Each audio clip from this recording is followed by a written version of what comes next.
लाहौर की railway colony, साल 2005। फातिमा की फैमिली, फातिमा उस वक्त मिड 20s में होगी अपने।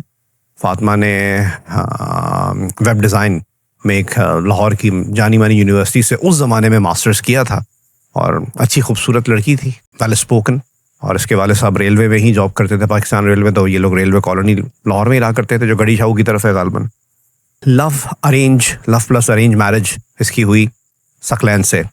और सकलैन का थोड़ा मैं आपको फैमिली बैकग्राउंड बताऊं। सकलैन के माँ बाप तो चल लाहौर में ही रहते हैं, लेकिन इसकी जो दो बहनें मैरिड हैं।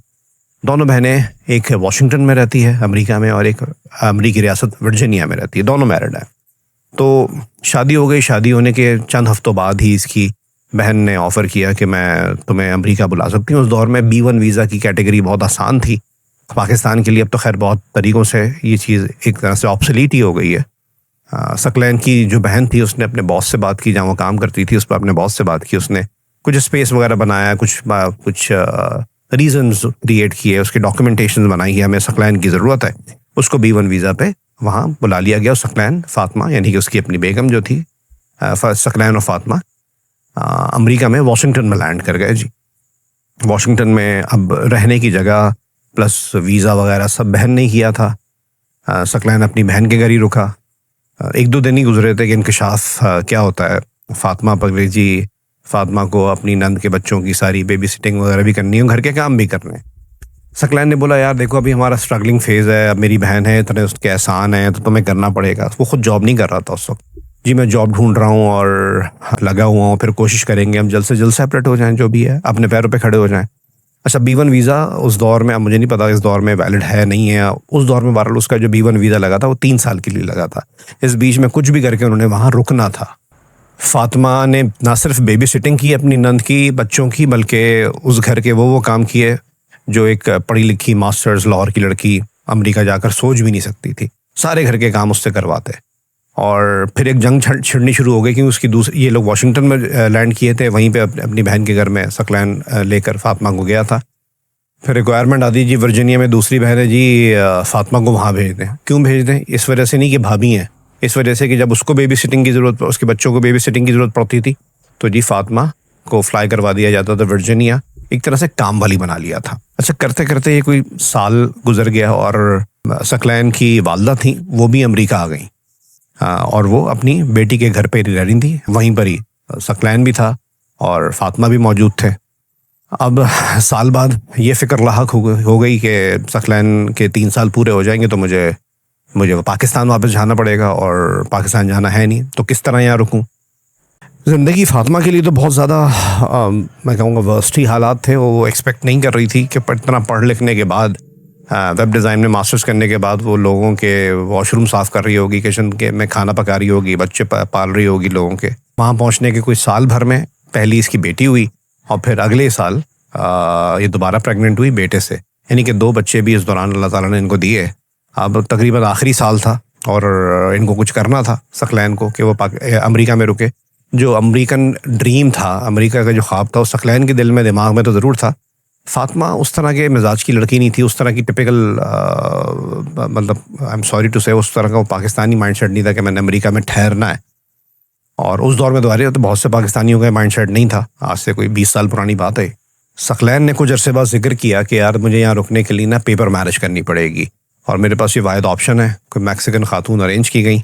और इसके लिए सकलैन की वालदा, सकलैन की बहन ने काउंसलिंग शुरू कर दी फातिमा की। देखो, ये तुम्हें कागज़ों में तलाक देगा और यहाँ वहाँ शादी करेगा। हमारे तो माशाल्लाह 2 बच्चे हैं, यहाँ पैदा हुए हैं, इनको कोई मसला नहीं होगा। वहाँ शादी करने के बाद 7-8 महीने में जब ग्रीन कार्ड के लिए अप्लाई करने के लिए एलिजिबल हो जाएगा, तो ये उसको छोड़ देगा, और फिर तुम तो हो ही इसकी बीवी। तो इस दौरान उसने बोला, मैं रहूँगी कहाँ? उसने बोला, आप यहीं रहोगे। अच्छा, पेपर भी इस अंदाज से बनवाए कि फातिमा खुद इससे तलाक चाहती है, ये सही बंदा नहीं है, या ये इसके प्रॉब्लम्स हैं। ऐसा कोई केस बनाया गया, फातिमा की तरफ से ही तलाक का केस बनाया गया। और कोर्ट में जाके फातिमा ने प्रेशर में आके कि चलो सही है, मेरा शौहर की नेशनैलिटी हो जाए, मेरे बच्चों का जो भी अगर ये चाह रहा है उस तरीके से अमेरिका में रहना चाहता है तो रुक जाए। और फातिमा ही कोर्ट में गई, पेश होकर बोला कि हाँ जी मैं तलाक चाहती हूँ। सिर्फ किस वजह से उसका दिमाग बना दिया गया था कि तो कुछ नहीं होगा, ये एक प्रोसेस के लिए किया जा रहा है। और वहाँ पे जो गवाहान चाहिए थे उसमें सकलैन की बहनें ही गवाह बनी थी इस पूरे केस में, कि हाँ जी ऐसा ही है, और बाकी जो पूरा केस बना गया था उसके गवाह के तौर पे सकलैन की बहनें खड़ी हुई। कागज़ों में तलाक दिलवा दी गई, और एक ही छत के नीचे उसने बोला कि भाई आप लोग रह सकते हो, कोई मसला नहीं है। उसकी माँ ने भी, सकलैन की माँ ने भी यही बोला कि ऐसा कोई मसला नहीं, तुम्हें इसने इस्लामी तौर पे शरीयत के हिसाब से तो तलाक नहीं दी है, यहाँ के लॉ के हिसाब से हुई है, तो ऐसा कोई मसला नहीं है। बहरहाल वो रह रही है अपने शौहर के साथ। इस बीच में ही सकलैन ने एक इंकशाफ और कर दिया, मतलब आसार नज़र आने शुरू हो गए थे कि जी मैं एथियस्ट हो गया हूँ। तो इस हिसाब से तो जो लोग मुसलमान हैं वो बात समझते हैं कि अब पेपर पे तलाक हुई है नहीं हुई है, दूसरे इस्लामी तौर पे तलाक हुई है नहीं हुई है, लेकिन एक बंदे ने जब ख़ुद को कह दिया कि एथियस्ट है तो फिर तो निकाह तो किसी भी किस्म का कायम नहीं रहा, शादी तो वैसे ही ख़त्म हो गई। तो ये बड़े शशोपंज में थी कि मेरे साथ क्या मसाइल होंगे कि ये लोग तो बढ़ते ही जा रहे हैं चीज़ें, मेरे लिए मुश्किलात खड़ी होती जा रही हैं। अब इस बीच में जी उसका प्रोसेस चल रहा है। वो जो दूसरी औरत है, मैक्सिकन औरत जो भी थी, वो भी एक दो दफ़ा इसको नज़र आई कि उसके शौहर से मिली है वो घर आके, और बाकी मामला। तो इसको इसकी सास ने बोला कि तुम कुछ अरसे के लिए फातिमा की एक बहन कैलिफोर्निया में रहती है, तुम उसके पास चली जाओ। तो इसने बोला कि मेरे जाने की वजह मेरे बच्चे हैं यहाँ पर, और इस वक्त अगर कोई सबसे ज़्यादा ख़तरे में थी तो वो फातिमा ही थी, क्योंकि डॉक्यूमेंट्स के हिसाब से जी एक शख्स जो सकलैन है जिसके B1 वीज़ा पर ये आई है, उसने इसको तलाक दे दी है। बच्चे तो अमेरिकन बॉर्न है, उनको तो प्रॉब्लम नहीं होगी, लेकिन अगर होगी प्रॉब्लम तो फातिमा के लिए हो सकती थी। तो उसने बोला मैं चली जाती हूँ, लेकिन रीज़न तो पता कह रहे हैं यहाँ थोड़ी हलचल है, थोड़े से मामला हैं, 1-2 महीने में जब मामला सेटल हो जाएंगे तुम आ जाना। इसने अपनी बहन को कैलिफोर्निया कॉल की और उससे बोला कि यार तुम टिकट कराओ, मेरे पास तो टिकट के भी पैसे नहीं है, मैं ऐसे ऐसे अपने बच्चों के साथ आ रही हूँ। उसने बोला हुआ क्या? कह रही तुम टिकट कराओ, मैं बस तुम्हारे घर आना चाहती हूँ और मैं वहीं आके बताऊंगी जो भी बात है। बहरहाल ये अपने बच्चों को लेकर 2007 की या 8 की बात है, कैलिफोर्निया चली गई। वहाँ जाकर इसने अपनी बहन को सारी बात बताई। थोड़ा बहुत मेरा कुछ झगड़ा हो गया और मैं तुम्हारे पास कुछ दिन रहूँगी और फिर मैं वापस चली जाऊँगी। बच्चे छोटे थे, सारी बात है, बच्चों ने तो कुछ कहना नहीं था। एक मेरे ख्याल से 1-1.5 साल का था और एक कुछ महीनों की बच्ची, 1-1.5 साल की बच्ची थी और कुछ महीनों का बेटा था। फातिमा ने अपनी बहन को ये नहीं बताया कि भाई इसके पीछे इतना बड़ा ड्रामा क्रिएट किया गया है और कहा यह गया है कि चीज़ें सेटल हो जाएंगी तो तुम वापस आ जाना। ना ड्रामे का बताया, ना ये कहा गया कि मैं 1-1.5 महीने के लिए आई हूँ, कुछ दिनों का कहा। अब जब कुछ दिन, हफ्ता 10 दिन गुजरे तो ये अपने शौहर से रब्ता करने की कोशिश कर रही है, वो रिस्पॉन्ड नहीं कर रहा। ईमेल कर रही है अपने शौहर को, उसका रिस्पॉन्स नहीं आ रहा। फिर इसने घर के नंबर पर कॉल करनी शुरू कर दी, तो वहाँ पर पहले इसकी सास उठाती, नंद उठाती, वो ज़्यादा रिस्पॉन्ड उसकी तरफ से कोई ख़ास रिस्पॉन्स नहीं आता। लेकिन जब इसने बहुत ज़्यादा कॉल्स करनी शुरू की, 1-2 दिन इसकी सास ने फ़ोन उठाया और उसने बोला कि तुम्हें जो पेपर पे तलाक दी है ना, तुम उसको तलाक तस्वर करो और आइंदा यहाँ कॉल नहीं करना। ये इसके लिए कितनी अलार्मिंग चीज़ थी कि भाई ये हुआ क्या है। वो कहती है कि जो कहते हैं ना कि पैरों तले ज़मीन निकल जाना या हाथ पैर ठंडे पड़ जाना, ये जो मुहावरे हैं उस दिन मैंने हकीकत में बदलते हुए देखे कि मुझे समझ ही नहीं आई कि मेरे साथ हुआ क्या है। क्योंकि उसने बोला जब मैं अमेरिका आई हूँ या मैंने अपने शौहर से जब शादी की है तो मुझे लगता था कि मैंने दुनिया में अगर किसी माँ बाप या बहन भाइयों के अलावा किसी से मोहब्बत की है, ख़ासतौर पर किसी मर्द से अपनी मर्ज़ी से मोहब्बत की है, तो मैं अपने शौहर से मोहब्बत की है। उसी के लिए मैंने इतनी कुर्बानी भी दी कि वो काम किए जो नहीं करने चाहिए थे। और मतलब आज की दुनिया में भी अगर औरत को आप बोलेंगे जी शौहर कहता है नेशनैलिटी के लिए मैंने शादी करनी है, तो वो कैसे इजाज़त दे देगी। उसने मासूमियत से, ऐसा नहीं था कि वो किसी गांव की लड़की थी, पढ़ी लिखी लाहौर जैसे शहर की लड़की थी। फिर उस नंद के घर के काम करना, उसको मुलाजमाओं की तरह कभी वर्जीनिया कभी वाशिंगटन बुलाना, कभी एक नंद के घर कभी दूसरे नंद के घर के जी काम करने, काम वाली बना लिया था उसके। जब इसने इतनी कुर्बानियाँ दी उसको सिला ये मिला। बहरहाल उस फ़ोन कॉल के बाद इसको अंदाज़ा हो गया कि मेरा फ्यूचर अब जो भी है मैंने खुद ही करना है। इसने अपनी बहन को सारी बात बताई। बहन बहनोई 2 शख्सियात थी इसकी ज़िंदगी में ऐसी कि वो ना होते तो पता नहीं शायद उसके साथ उस वक्त क्या होता।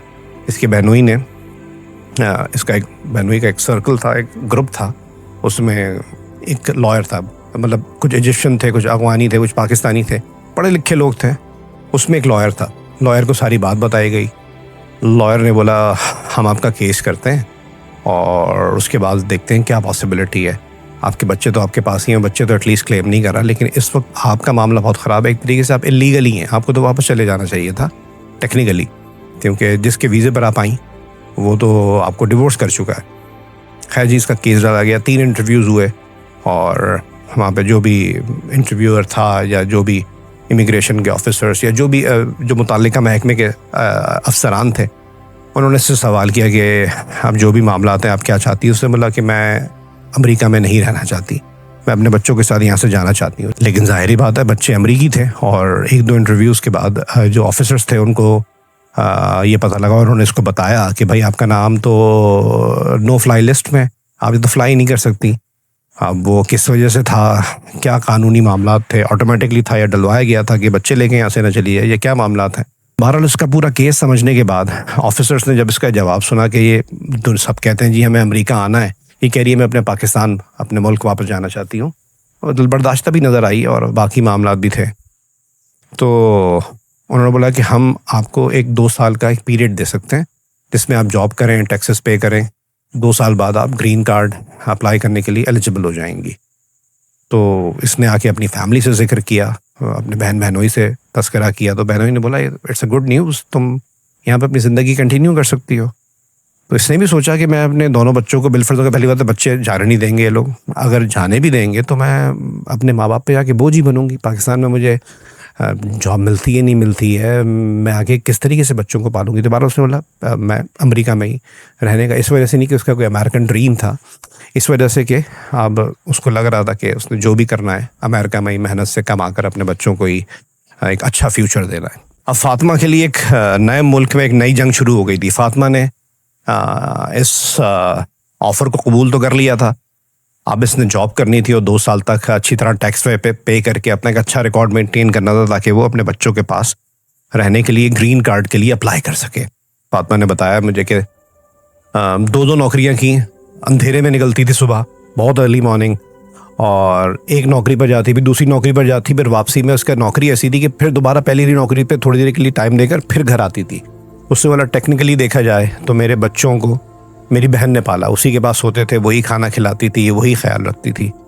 तो अगर उसके बहनों ही नहीं होते, मतलब मैं खुद सोचता हूँ कि इस पूरी सिचुएशन में अगर वो नहीं होते तो कौन उसको रास्ता दिखाता या कौन उसकी मदद करता एक गैर मुल्क में। 7 साल तक उसने 2 नौकरियाँ की, और ये उसकी एकेडमिक से रिलेटेड नहीं थी, वो समझ लें एक तरह से ऑड जॉब्स टाइप चीज़ थी, जो सिर्फ वो अपना टैक्स के मामलात को मेंटेन करने के लिए कर रही थी ताकि मैं 2 साल बाद ग्रीन कार्ड अप्लाई कर सकूं। लेकिन 7 साल तक इस लड़की ने 12 से 14 घंटे डेली काम किया, 7 डेज अ वीक, कोई छुट्टी नहीं। आप मतलब कोई अच्छा खासा हट्टा कट्टा मर्द भी ये सोच नहीं सकता इतना इस कंसिस्टेंसी से इतने लॉन्ग आवर्स में काम करने का। 7 साल बाद इसको एक इंडियन साहब मिले और इससे बात हुई, तो किसी लिंक के थ्रू किसी जगह पर, तो इसने जब बताया कि मेरी तो एकेडमिक्स इस चीज़ में है, वेब डिज़ाइन वगैरह में, तो उन्होंने इसको बोला मैं ऑनलाइन काम करता हूँ। इसने उन साहब ने 12 इसको नौकरी दी और 3-3.5 साल इसने उन साहब के साथ काम किया। पहले ही एक जॉब छोड़ी, 2 जॉब करती थी, फिर उसके साथ एक जॉब छोड़ने के बाद इसने उनके पास जाती थी, ऑनलाइन जो भी उनके ऑर्डर्स होते थे, जो प्रोजेक्ट्स होते थे वो करती थी।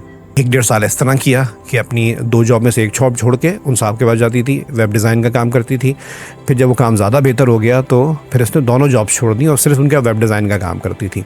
इस बीच में इसको ग्रीन कार्ड वगैरह, नेशनैलिटी वगैरह सब मिल गई थी।